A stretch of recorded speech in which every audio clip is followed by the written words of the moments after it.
Welcome to the Luxe Leap. My name is Reland Logan, and we chat with women-led businesses making bold moves, big wins, and the secrets to extraordinary branding. So I have a question. What if the most powerful tool you have is your voice? Today's guest has made it her life's work to help women find it, trust it, and use it fearlessly.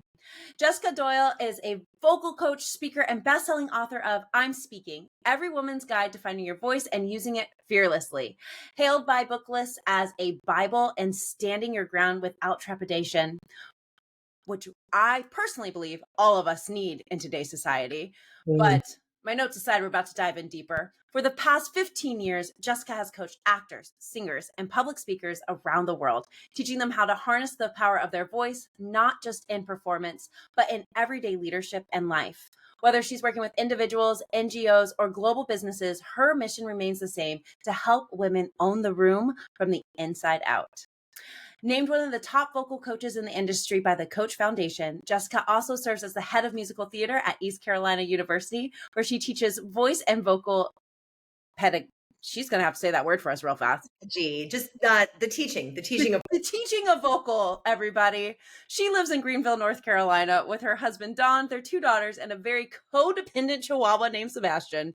Please welcome the woman helping women speak up, stand tall, and lead with voice. Jessica, I am so excited to have you today. Welcome. Thank you. I'm so excited to be here. Well, we're just going to dive right into it. Yeah. I should let everybody know, anybody who's watching or listening today, that I saw Jessica pop up randomly in my LinkedIn feed. We were not connected. She was sharing this product that she has that I will definitely give her the spotlight to share as we go through today's podcast. And I was just like, you know what? Life's about chances. And I just randomly was like, so hi, you don't know me. We be on this podcast. And she was like, yeah. And so here we are. Here we are. And slid into my DMs, as the kids say. I slid into her DMs and I wasn't rejected. It's great. So if any of you are like, I don't know, I'm too scared to ask somebody, just do it. Just do it. You never know what cool people you're going to meet. And Jessica is seriously one of the most incredible ones that I've met this year. So Jessica, what inspired you to start this? Oh my goodness. So I worked for a long time as a performer myself, as an actor. And I got into coaching voice. I got really interested in it. I was living in LA and I was doing some acting work, but I was also sort of the office girl for this voice studio that worked with a lot of pop artists and up and coming singers and things. And in exchange for all of my wonderful administrative work, which was probably not so wonderful, I got free voice lessons. And I just got to sit under several master teachers and watch. And I became really fascinated with how the voice can be changed, how it can be strengthened, how it can be made more flexible. And the work from singers to public speakers, and specifically to women, came a little later. And that came out of a need from my friends. It was the women in my life over coffee and wine, sharing our stories and them telling me that they were being taken advantage of at work, or that their mentor, kind of let them know, hey, our boss should be doing this for you and they're not. Like, are you aware of that? You really need to go and talk to them about this. Mm-hmm. And the overwhelming thing was, look, I'm at the top of my game. I'm, whether it's an attending physician or a partner in a law firm or a professor, whatever it is, like I've reached, I've been doing this for a really long time, but nobody teaches you how to do that. You know how to talk shop, you know how to do your job incredibly well, but no one really teaches you how to go have those difficult conversations. And that really got me thinking, because I was like, okay, I'm a vocal coach. I know a lot about making voices sound confident and energized and brilliant. And I'm also a performer. So I know a lot about performance anxiety. And I started thinking, okay, maybe this could be something. Maybe it could be even a book. And I looked at the literature that was out there, and it seemed like there were a lot of books on public speaking, and there were a lot of books on this idea of female empowerment, but there wasn't any crossover in terms of here's how you actually sound more confident when you are speaking. And then when you don't have to worry about what your voice sounds like, it takes so much of that fear out of the picture. So that's really where it all came from. And I knew absolutely nothing about writing a book. Oh, sorry, that's my codependent chihuahua. But I knew nothing. And I went about it all backwards. But I found a wonderful agent who believed in me and believed in the book. And we put a proposal together and we reworked it 2 or 3 times, and then the pandemic hit. So that happened forever. And my agent Catherine just kept telling me good books get published, good books get published. And I just thought, okay, I'm gonna, I'll stick with it. And I did, and it's led to a lot of really great things. That's incredible. That's amazing. I mean, let's be real. The pandemic put a wrench in everybody's Oh my life. gosh, yes, yes, in everyone's lives. Yes. The biggest wrench of all time. Like that should go in a Guinness World Book of Records. The COVID wrench. But to your point, like it led to so many amazing things. It's honestly why I'm here, why I have a business, Mhm. how we even got to a podcast. As Mhm. it was usually something that didn't seem so positive, and like, boom, it's Yeah. great. It's incredible.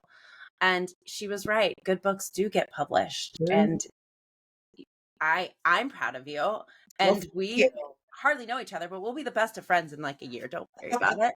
Right. But it's it's so interesting to watch like how those things shape. Cause I bet when you're sitting there, as a performer yourself, as a as an actress, and you're watching these pop stars pop in, pop out, doing all this coaching, you probably not in a million years were like, I'm gonna coach women to be confident No, speakers. no, my husband says my favorite word is circuitous, which I mean it is.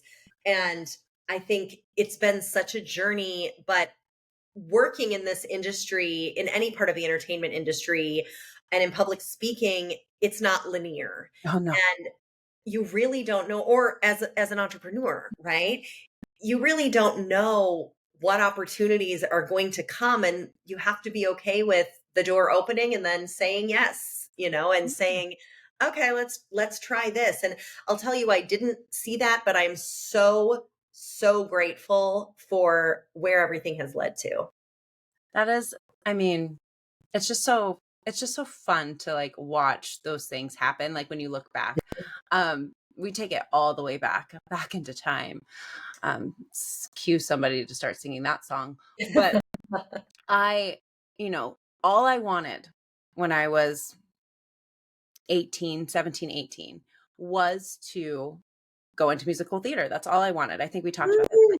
Mhm. That's all I wanted to do. I wanted to go to NYU. I wanted to be on Broadway, and was voted most likely to become famous by my student body, which I didn't attend senior year very well.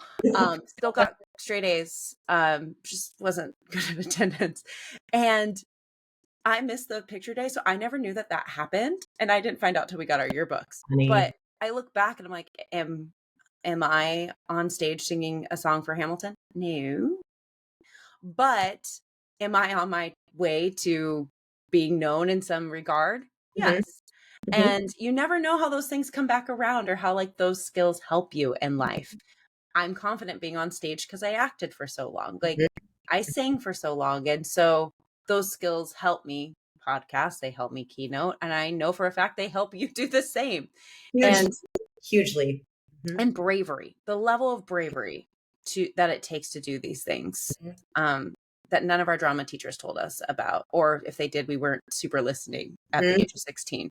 Mhm. So when you think about all those things and the combination of all those things in your life, what was a pivotal moment in your brand's journey that really defined where you are today? I mean, I think a huge pivotal moment was when the book sold. That was enormous. And I remember exactly where I was. I was on a walk with my daughters, and my agent called, and it was like, this is happening, and she said to me, she said, this is a turning point in your life. She said, your life is never going to be the same now. And I will say that in a lot of big and in a lot of small ways, that was very true. Um, First of all, I started getting up much early, much earlier, because the way it works with nonfiction is you pitch a proposal, which is much like Mhm. a business proposal, but you don't actually write the book until it sells. So she said, okay, how long do you need to write the book? And I think I said something stupid like 4 months, which it was more like 6. But I have full-time job. I still consult. I have 2 little kids, and so I joined the 5 a.m. Writers Club, which, who saw that coming? And I wrote most of the book between like 5 and 6:30 in the morning because it was the only time I had um to do that. So I mean that was a small but very important shift, and I have found so much joy in the early mornings now. Actually, like I really claim that as my time. But she was so right, because that has also led to so many more things. I do quite a bit of speaking. Actually, I have a keynote tomorrow that I'm giving that I'm very excited about. I've done consulting work, and I've gotten to meet people like you. I've gotten to meet so many fantastic people that had I been working in just the entertainment industry, had I been working in academia, I wouldn't have crossed paths with. Yeah. Hmm. That is that just gave me the goosies. Like I did. I just got chills Hmm. because I mean, it'll take a miracle to get me to be a part of the 5 a.m. club. Let me tell you, I will be the woman who writes her book at like Sounds. 11 p.m. But I am a night owl, like tied and true. I will stay up and work until 2 a.m. in the morning. So, because everybody else is sleeping but me. So it's probably the same thing for you. Everyone's Yeah. asleep. Hmm. I'm gonna get it done. Hmm. And but just thinking about like the people you get to meet, that's how it is for me with this podcast. I would have never met you had I not said yes. You would have never met me if you had not said yes to a book. And it's those little yeses that get you to so many incredible things that, let's be honest, many people are afraid to say yes. Hmm. They go down a hill of what if this happens? What if that happens? What if this happens? Okay, Hmm. well, what if it's great? Hmm. Right. What if it's amazing? Mhm. Absolutely. I think the other thing is uh, asking for it. That's another thing that has made the biggest difference for me in my career. Um, is nobody's going to knock on your door and be like, here, Jessica, here's a book contract, when you have a very, at the time, zero social media presence or platform outside of like my grandmother looking at pictures of my kids. Like, here, Jessica, come and keynote our thing. Like, that doesn't exist, right? And so it was really asking, it was putting it out there. And I think that is one of the biggest lessons that I try to convey, whether I'm teaching, whether I'm speaking, is that, look, you have to ask for what you want, or you're never going to get it, Yes.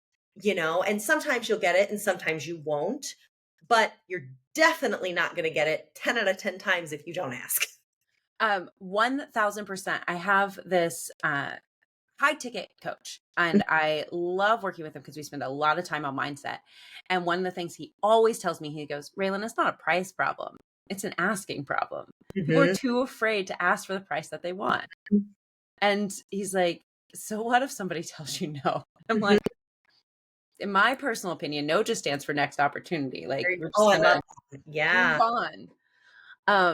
And it's not gonna be yes 100% of the time, but like you get a lot more yeses if you just say,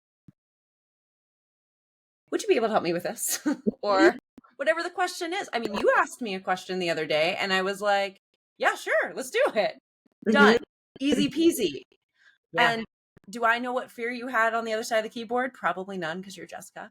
But Definitely reservation, and I have to remind myself of that. My lead into that is usually, I am nothing if not a networker. I am nothing if not. I just ran a camp last week at the university for high school students, and when we did the showcase, even I said, I am nothing if not a recruiter. This was great, but if you're interested in coming to school here, do come it. find me. Yeah, yeah, no, definitely. And I think for me, the fear is not necessarily that they're going to say no, but it's more so like, are they going to think I'm stupid? Or like, are they going to think like my ask is so out of this world or so. And I'm like, that's just ridiculous, because I'm like, and I think that's where everyone thinks they're the center of the universe, right? But I'm like, Jessica, nobody is sitting at home thinking to themselves, oh, Jessica Doyle-Mekkes, that was a stupid question. You know what I mean? I'm like, nobody has time for that. That's not what No, they're truly, nobody does. But also, if they do think that, that says more about them than it well, would that's the truth. ever say about you. That is the truth too. That is totally the truth. And Yeah. that's their own inner whatever, Mhm. and everybody, that's why therapy is its own industry and you should go invest. Okay. Mhm. Like, Yes. we're not going to fix that here. Yeah. Maybe. Nope, we're not going to fix it here. So, as you like move through this world, Mhm. because apparently in this podcast, you just move through the world, Jessica. I don't know if you picked up on that. I've said it like 5 times, but just moving through the world. What are your long-term goals for expanding your brand's impact? Now that you've had such a amazing start. Yeah. I mean, the big goal would be like, and I'm just completely, who's like the very famous Renee, what's her last name? Brene Brown. Thank you, Renee Brown. I don't know Mhm. why I was having a brain fart. Oh, I would sorry, be Mel. Renee Brown of The Voice. I mean, that would be it. If you're going to say what's the big goal, that would be it. Like, I want to be the go-to person for this niche. And I think what's unique about it is your voice is something that is completely and totally unique to who you are. It is something that is with you all the time. It is like one of the first things that people see about you, but most people know very little about it. Most people just think, or they don't have a very high opinion of it themselves Mhm. because someone has told them at some point, you're too quiet or you're too loud or you don't sound authoritative or you lack executive presence or whatever. Yeah. And they don't realize that like that is not a death sentence. Like, first of all, that may not even be true. But second of all, like there are very specific, easy, effective, efficient changes that you can make that can create a different sound. And so I think that, yeah, but that's it. That's the big one. Oh my Mhm. goodness. I can see it. It's totally happening. Your book in every airport in America There we go. because, well, books, not even just one, just Books. Yes. books. Yes. Let's put that out there Like, too. let's put that out there. We're gonna have more than one in every airport in America. Yeah. I don't know who I was watching talk about like her book, and she's like, I see all my friends' books in the airport, but mine's not there yet. And she goes, and that's my goal. I'm like, I guess like they only have so much room. Yeah. You know what I mean? Yeah. So if you made it to the airport, like, I think you made girl, it. you made it. Yeah. So every airport in America, that is my goal for you. I love it. And it'll be like Brene Brown. And one day we will both be sitting on the stage with other friends of ours from all this like party of yeses. And we're going to be like, you remember that one time? We'll be like, yeah, I remember. Yeah. We'll play it on screen behind us and we say, we called it. That's right. So That's right. it's gonna be incredible. And I can't wait to watch it all unfold. So, because it's of course a brand of marketing podcast, one has to ask, how will Sure. your marketing strategy adapt to fit and support this brand growth?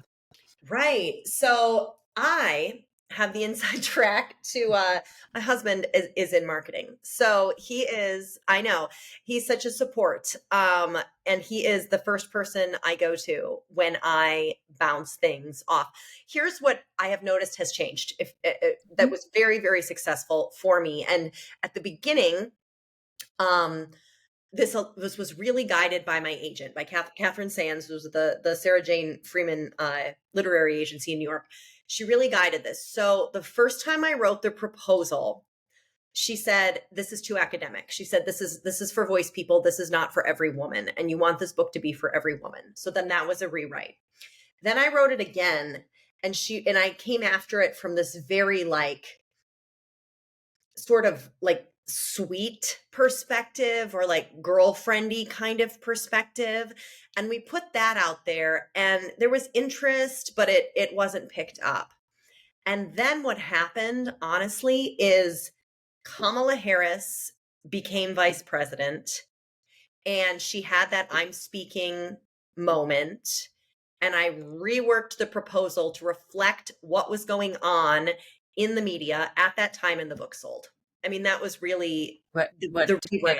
And it over? was essentially the same information, but it was branded and packaged in like 2 or 3 extremely different ways. I mean, I had pictures on one deck of women, with tape over their mouths, and it was very aggressive looking, and lots of reds and blacks and whites, um Mhm.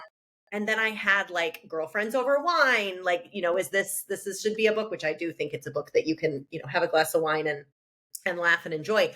But it was finding that balance was Yeah. huge. So I think moving forward, particularly, I think some of the challenges moving forward, challenges and good things, is the prevalence of AI, and still being authentic as a speaker, right? I mean, we could get into a whole wormhole of what AI is going to do to the voiceover industry, or how it's going to kill the voiceover industry. But I think, the idea of still, even if you're using all of these tools to make your life easier, you're using all of these tools to give you ideas, to, right? It still has to be authentically you. I think that's something that's going to become very, very important.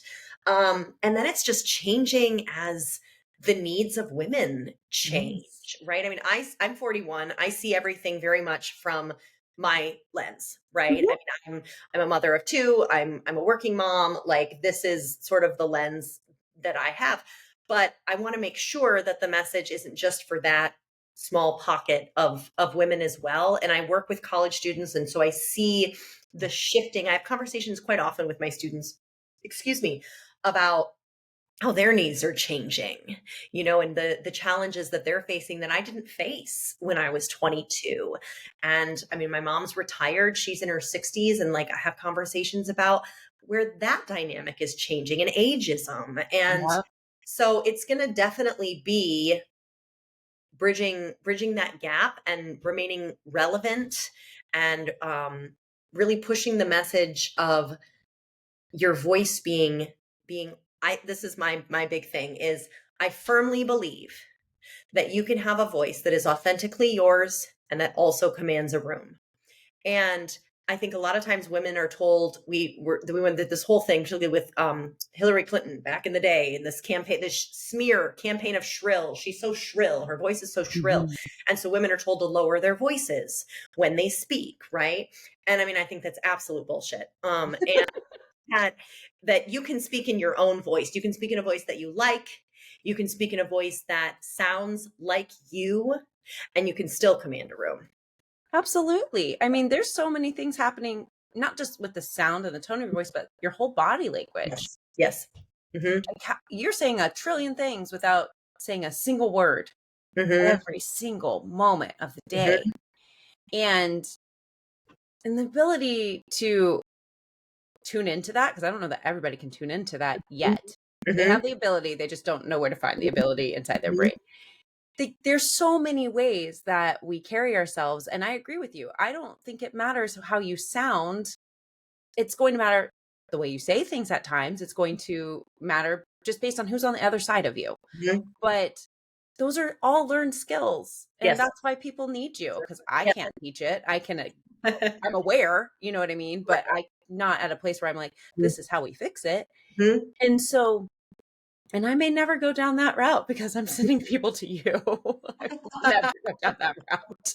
So it's definitely something that, for every woman listening to this, you need this. Especially in the way the world is going today, the way the pendulum has swung its way this way, we are going to have to Mhm. hold ourselves and command the rooms, because I don't know about you, but I'm not letting go of a single right. Um, No. you're not taking those from me, and I will become louder and louder. And Mhm. funny enough, Kamala Harris, I'm speaking, was your moment to get that book. Kamala Harris losing is the reason we have this podcast. Mm. Wow. Wow. I just got I chills. Yeah, Wow. I got pissed because I was tired of Yeah. women having to break glass ceilings. Yeah. Livid. Mhm. And so Mm. I said, no more. Like, I will be one more voice who amplifies women's stories because I'm I not love doing that. it anymore. Yeah. I love that. And so, and I mean, it was the first time that we were going to have a president that looked like me. Like, yes, Sure. Obama was Black. cool. He was a man, Yeah. still one of the coolest ones to exist. But like Kamala was a very much Yeah. mixed woman, and so am I. And I was just so excited Yeah. for that and just her brain. She's Oh my brilliant. goodness. Yes, I actually was lucky enough the day after, and this was just a very happy coincidence. So I did 1A on NPR, and it was the day after she announced that she was running. And again, that just happened to be, I mean, thank you. It just happened to be a very happy coincidence that that's when I was booked. And so I got to talk about her voice the day after that Biden Oh, announced he wasn't going to run and she was going to run. And so I got to do this very, very cool episode of 1A and talk all about how I analyzed her public speaking and how the challenges that I foretold that she might face during yes. pain and how that relates to other women. It was a really, really special moment. Oh my goodness. So memo to self, tag her when this comes out. We're just gonna be like, this is our Yes, thank you card to you. We don't know what else to say. yes. Yeah, just incredible, incredible person. Mhm. Truly. Incredible person. Yes, run again. Please save us. Yeah. At this point, we're just at save us. Yeah. We're dying out here. Actually, that was dark because it's weirdly true. Mhm. Moving on, everybody. Moving on. It's okay. The truth is the truth. Mhm. Okay. All giggles aside, y'all. The truth is the truth. And Mhm. we have to tell it more. It's true. We have to tell it more. And I'm on a mission to do that. So everyone's feelings be damned. Well, let's move on to two fun questions Great. because they're my favorite questions. Complete like 180. What does a day of luxurious living look like for you? Oh, girl, a day of luxurious okay, the first thing is I'm oceanside. I'm oceanfront. I mean, that's the first Yes. thing is Mother Ocean. Like I am, if you talk beach, mountains, I'm always beach. Oh, I love the mountains. Always, always beach. Always beach. I'm lucky enough being in Eastern North Carolina to be relatively close to the Atlantic coast.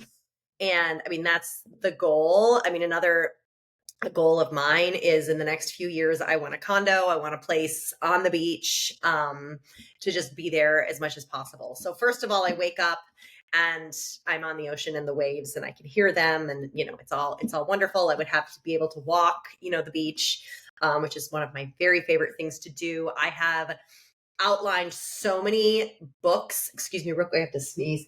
Oh, you're totally fine. Oh, sorry about that. I have done so much work, so much writing work while walking the beach, like talking to myself and like putting it in my notes app. That's my absolute favorite place to be. It would definitely involve a spa. At Oh my some point, it would involve some spa treatments. It would definitely involve a really good meal. I'm a huge steak person. My husband makes fun of me, my love of red meat, but it would definitely involve a really good meal and really good wine and my favorite people, around me. And then an early bedtime because I have two little kids. Like that never happens, right? I would get to sleep a whole night alone, Uninterrupted. not even with my husband, alone in a gigantic bed and no one could bother me. That sounds luxurious. I love how it ended. It's just Yeah. like, listen, no one kicking Tucked like me. we're back we're back in bed. Like, yep. Mhm. Just mine is on the opposite side of the United States, but I Okay. always say I will have a home in Manhattan Beach where I could look Mhm. off my balcony and see the Yes. dolphins. Yes. Done. Yeah. Dream. I'm Done. with you. That's Beach it. over mountains. Yes. And it's gonna be amazing. Mhm. Also, I'm always down for the spa and good food. Yes, please. Thank you. Don't Mhm. stop. If you could give me all the really good food and no weight gain, Yes. Oh, sold. right. Sold. Bless you. Excuse me. I don't know You're what's going so on. well. Yes, I agree. Yes. Oh, and calories don't count. I mean, obviously. Calories don't count. They're not real. Obviously. Yes. Oh my goodness. Last one, best one. Yes. In one word, what is your primary motivation in business? Action. Ooh. If I had to describe myself in one word, it would be action. That's me. I am I'm a do it person, and that's a good thing and a bad thing. It's a double-edged sword because I don't think things sometimes I don't think things through as much as I should, right? Because I'm like, let's just do it. And sometimes I overbook myself because I'm like, yes, let's just do it. But I am, bordering on impulsively active, but I am an action person. My husband is the opposite. He could spend 2 days writing an email and like rewriting an email. I'm like, oh my God, just send the email.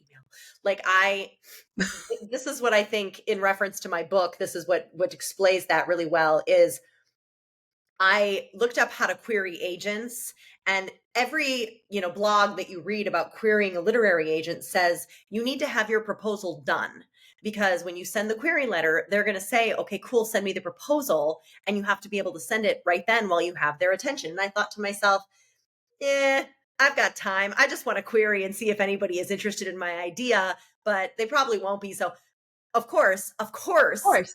I wrote a really badass query letter. And so they said, great, send it to us. I was up all night. I was like, I'll just write it.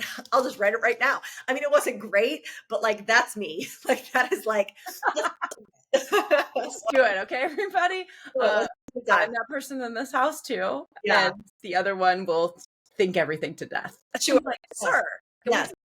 Yeah. Let's just do it. Let's just do it right now. oh my Yes. goodness. What's the worst that's gonna happen is usually what I say. Yes. Things gotta happen. Right. I say the worst thing that's going to happen is we'll do it again. Like Yeah. that's what I say to my clients too. I'm like, just try it. The very worst thing that is going to happen is that we'll do it again. We'll That's do it. it again. Yeah. I always tell everybody everything's figure outable. I don't understand Yeah. what we're doing Yeah. here. Mhm. Like, we'll figure it out. I Mhm. promise. Mhm. So, oh my goodness, this was so much fun. Jessica, how can they find you? You can find me on my website, which is just my name, Jessica Doyle-Mekkes, MEKKES.com, all one word. And that has links to Voice Unleashed, which is a program that I run for women and has links to my book. If you want me to come and speak for you, I would love to do that. My press kit and everything is on there as well. So yeah, that's where you can find me on LinkedIn under my name as well, and on Instagram as well, just my name. Oh my goodness, I love it. Having you here has been so much fun. Thank you. It's always a joy to have women on this show, but there's like a beautiful joy when there's a lot of synergy between two Mm, human I beings. agree. I agree. Thank you. Thank you. And for everybody who's listening, if you're driving, please continue to drive safe. And for those of you watching, I hope you loved every moment of it. We are so grateful. And until next time, everybody, otherwise, just go do the damn thing. Take the leap. It's Mm. always worth it on the other end. I promise. It's like a warm bubble bath. You're not dropping onto hard rocks. All right. Until next time, everybody. Talk to you soon. Bye.